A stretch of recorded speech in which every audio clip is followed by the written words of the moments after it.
లేదు, నాకు ఏ దిక్కు లేదు అని అర్థమైంది. నేను ఎవ్వరికి ముఖ్యం కాదు. నాకు ఏ విలువ గౌరవం లేదు.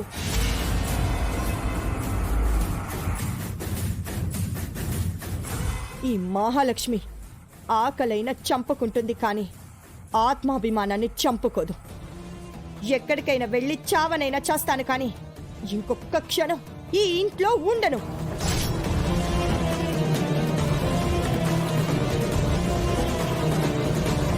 అలా అనుకో వదినా. మీరే లేకపోతే మేమందరం ఏమైపోవాలి? ఇదిగో ఉంది కదా ఈ విద్యాదేవి, ఈవిడి గారు మిమ్మల్ని ఉద్ధరిస్తుంది.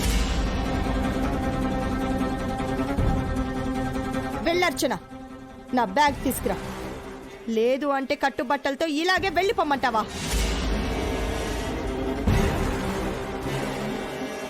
ఆగు మహా,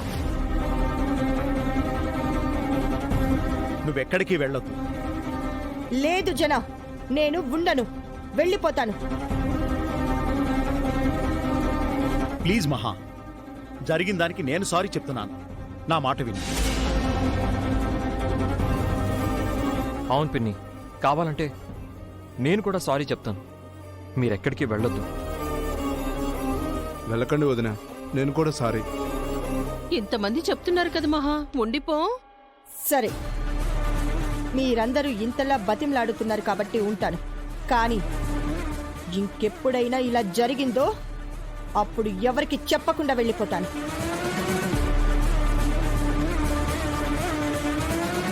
అదేదో ఇప్పుడే వెళ్ళిపోతే ఉత్తమమేమో చల్లాయ్.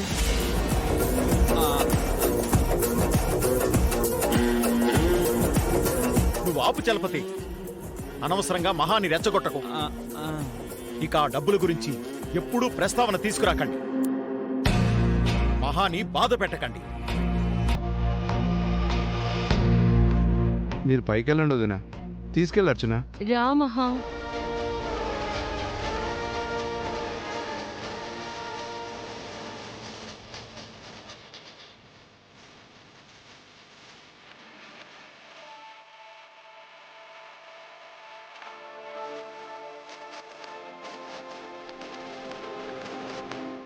నిజంగా పిచ్చోళ్ళు మహాలక్ష్మిని ఆపి ఓ మంచి ఛాన్స్ వదులుకున్నారు.